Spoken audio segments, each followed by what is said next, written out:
जैसे कि आपकी ऑफलाइन शॉप होती है या फिर आपका ऑफलाइन ऑफिस होता है, उसी तरीके से वेबसाइट आपकी एक ऑनलाइन शॉप या आपका एक ऑनलाइन ऑफिस की तरह बिहेव कर सकता है। हाय, मेरा नाम है सौरभ खासपुरी एंड मैं हूँ digital marketing coach, speaker and a consultant. And आज मैं आपको बताने वाला हूँ वो सारी चीज़ें वेबसाइट के बारे में जो आपके लिए बहुत ज़्यादा इंपॉर्टेंट हो सकती हैं, आपके ऑनलाइन बिजनेस में आपकी बहुत ज़्यादा हेल्प कर सकती हैं।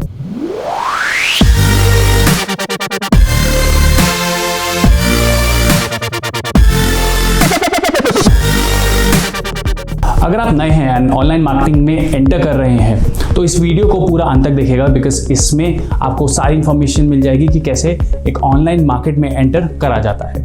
तो सबसे पहले जानते हैं कि वेबसाइट होती क्या है। वेबसाइट एक बिलबोर्ड या फिर आपका ऑनलाइन ऑफिस या फिर आपकी ऑनलाइन शॉप की तरह होती है, जो कि हर एक इंडस्ट्री के हिसाब से अलग अलग हो सकती है। लेट्स टेक एन एग्जांपल कि आपकी कोई प्रोडक्ट की शॉप है, तो उस केस में आप एक ई कॉमर्स की वेबसाइट बनाएंगे। आपकी कोई मीडिया से रिलेटेड ऑफिस है या फिर मीडिया से रिलेटेड आपका बिजनेस है, तो उस केस में आप ब्लॉगिंग रिलेटेड वेबसाइट बनाएंगे। फॉर एग्जांपल, आप कोई सर्विस रिलेटेड बिजनेस कर रहे हैं, तो उस केस में आप एक स्टैटिक वेबसाइट बनाएंगे। या फिर आपके पास बहुत ज़्यादा प्रोडक्ट्स हैं या फिर आपके पास बहुत ज़्यादा वेंडर्स हैं जिनके पास बहुत अलग अलग प्रोडक्ट हैं, तो उस केस में आप एक डायनामिक वेबसाइट बना सकते हैं। पहले के टाइम में वेबसाइट बनाना एक डिफिकल्ट टास्क हुआ करता था, क्योंकि इसके लिए आपको कोडिंग करनी पड़ती थी। लेकिन अगर मैं अभी की बात करूं तो अभी के लिए website banana is not a difficult task, because यहाँ पर आपके पास ऐसे प्लेटफॉर्म्स अवेलेबल हैं जिसको यूज़ करके आप एक ही दिन में पूरी वेबसाइट बना सकते हैं। तो अब ये प्लेटफॉर्म कौन से हैं? इसके अंदर जो प्लेटफॉर्म आते हैं वो होता है वर्डप्रेस, शॉपिफाई, उसके अलावा विक्स, गोडैडी, इवन गूगल पे भी जाकर आप अपनी वेबसाइट बना सकते हैं। तो अब आप सोच रहे होंगे कि इसमें से सबसे अच्छा प्लेटफॉर्म कौन सा है। वेल, मैं सबसे पहले बात करना चाहूँगा वर्डप्रेस की, कि वर्डप्रेस एक ऐसा प्लेटफॉर्म है जिसमें जाकर आप किसी भी तरह की वेबसाइट बना सकते हो। मोर ओवर, वहाँ पर आपके पास प्री मेड टेम्पलेट्स भी मिलती है। मतलब कि आपको क्या करना है, आपको जाना है प्री मेड टेम्पलेट्स को डाउनलोड करना है। डाउनलोड करने के बाद वहाँ पर अपना कंटेंट चेंज कर देना है, जिसमें आप अपनी इमेजेस और अपना रिटर्न टेक्स्ट चेंज कर सकते हैं। बस इतना ही करने पर आपकी एक पूरी की पूरी वेबसाइट तैयार हो जाती है। वर्डप्रेस यूज़ करके ऑलमोस्ट 70% वेबसाइट आज की डेट में चल रही हैं। मोरओवर, वर्डप्रेस एक फ्री प्लेटफॉर्म है, लेकिन वर्डप्रेस को यूज़ करने के लिए आपको दो चीज़ों की ज़रूरत पड़ेगी। First is domain and second is hosting. तो आइए बात करते हैं डोमेन की। जिस तरीके से आपके ऑफिस का या आपकी शॉप का नाम होता है, वैसे ही हमारी वेबसाइट का हम नाम रखते हैं। जैसे कि मेरी वेबसाइट का नाम है digitaltakshila.com। ये एक नाम होता है जो कि हमें गोडैडी से जाकर या फिर किसी दूसरी वेबसाइट से जाकर रेंट पे लेना पड़ता है ऑन ईयरली बेसिस। वेबसाइट का नाम रखने से पहले या डोमेन नेम परचेज करने से पहले आपको कुछ चीज़ों का ध्यान रखना है, जैसे कि ये आपका नाम बहुत ज़्यादा क्रिस्प हो। देखिए, एक चीज़ समझिएगा कि जो हमारा डोमेन नेम होता है, ये होता है कि यूजर्स हमारी वेबसाइट को याद रख सके। ओके, अब यूजर हमारी वेबसाइट को याद कैसे रखेंगे? अगर हमारी वेबसाइट का नाम ईजी होगा, जो इजीली प्रोनाउंस हो सकेगा, तो उस केस में यूजर्स हमें बहुत इजीली याद रख सकते हैं, राइट? जैसे कि नंबर्स होते हैं। नंबर्स में आप देखते हैं कि जब भी हम लोग मल्टीपल नंबर्स यूज़ करते हैं तो वो इजीली याद हो जाते हैं। हाउएवर, अगर वहीं पे टफ नंबर होता है तो वो बहुत मुश्किल से दूसरे लोगों को याद रह पाता है। इसी तरीके से वेबसाइट पे डोमेन नेम्स भी होते हैं। तो डोमेन नेम जितना क्रिस्प रहेगा, जितना शॉर्ट रहेगा, जितना इजी टू रीड रहेगा, वो आपके लिए और आपके बिजनेस के लिए और आपके कस्टमर्स के लिए बहुत ज़्यादा ज़रूरी रहेगा। जैसे कि अगर मैं बात करूँ फेसबुक कितना छोटा सा नाम है और कितना इजीली हम लोग प्रोनाउंस कर सकते हैं। अमेजॉन भी बहुत ज़्यादा छोटा नाम है, बहुत ज़्यादा क्रिस्प नाम है और बहुत इजीली याद हो जाता है हम लोग को। तो इसी तरीके से आपको भी अपना नाम बहुत ज़्यादा क्रिस्प रखना है, छोटा रखना है और उसको आप यूज़ कर सकते हो। मोर ओवर, इसमें आपको एक और चीज़ बताना चाहूँगा कि डोमेन लेते टाइम हम लोग एक एक्सटेंशन भी यूज़ करते हैं, जैसे कि .com या .in।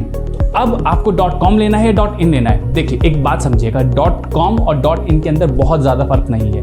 पहले के टाइम में बहुत ज़्यादा वेबसाइट्स नहीं होती थी, बहुत ज़्यादा लोग वेबसाइट्स नहीं परचेस करते थे, तो उस टाइम पर एक्सटेंशन में .com ही यूज़ किया जाता था। लेकिन आज की अगर मैं बात करूँ, एवरीथिंग इज चेंजिंग, राइट? हर कोई डोमेन लेना चाहता है, हर कोई चाहता है कि क्या आते हैं वो कैसे अपनी वेबसाइट बना सके और आगे बढ़ सके। तो उस केस में हर बंदा जब परचेज कर रहा है डोमेन, तो उस केस में हर बंदे का नाम या हर वेबसाइट का नाम .com से खत्म नहीं हो सकता, राइट? इसीलिए .in, .net, .co, .in इस तरीके की डोमेन्स आ गए हैं, या इस तरीके के एक्सटेंशंस की बात करूं तो वो मार्केट में आ गए हैं। तो आपके लिए कौन सा सबसे बेस्ट रहेगा एक्सटेंशन? वेल, सो सबसे पहले हम लोग जो कंसीडरेशन देते हैं वो हम देते हैं .com वेबसाइट्स को, बिकॉज ये ग्लोबल लेवल पर रिप्रेजेंट कर सकते हैं आपके बिजनेस को। इसके बाद जो सेकंड नंबर आता है वो आता है .in वेबसाइट का। देखिए हम लोग इंडिया के अंदर डील कर रहे हैं, हमारा जो कस्टमर बेस है वो इंडिया के अंदर बेस है, राइट। तो इस केस में .in के नाम से अगर आप अपनी वेबसाइट बनाते हैं तो वो बहुत ज़्यादा अच्छे से चल सकती हैं। इसके बाद .net, .co, .in या फिर बहुत सारे और भी एक्सटेंशंस हैं, उनमें से आप कोई सा भी चूज़ कर सकते हैं, उसमें कुछ भी ऐसा फर्क नहीं होता है। तो चलिए ये था डोमेन। अब हम बात करते हैं होस्टिंग की। तो होस्टिंग क्या होती है? ऑलराइट, जैसे आपने अगर कभी घर लिया हो, ठीक है, या फिर अगर आपने कभी अपने बिजनेस के लिए ऑफिस लिया हो, तो आपने एक चीज़ ध्यान रखी होगी कि उस पर्टिकुलर घर का या बिजनेस का एक एड्रेस होता है, एक फॉर्मल एड्रेस होता है। जैसे मैं अगर इस ऑफिस की बात करूं तो इसका एड्रेस है 101H73 sector 63 Noida, and then उसका पिन कोड आता है, राइट। तो ये क्या है? एक एड्रेस है। इस एड्रेस के थ्रू कोई भी कस्टमर मेरे ऑफिस तक आ सकता है, राइट। इसी तरीके से वेबसाइट के अंदर हम लोगों ने अभी पहले बात करी थी डोमेन नेम की, जो कि एक नाम होता है वेबसाइट का।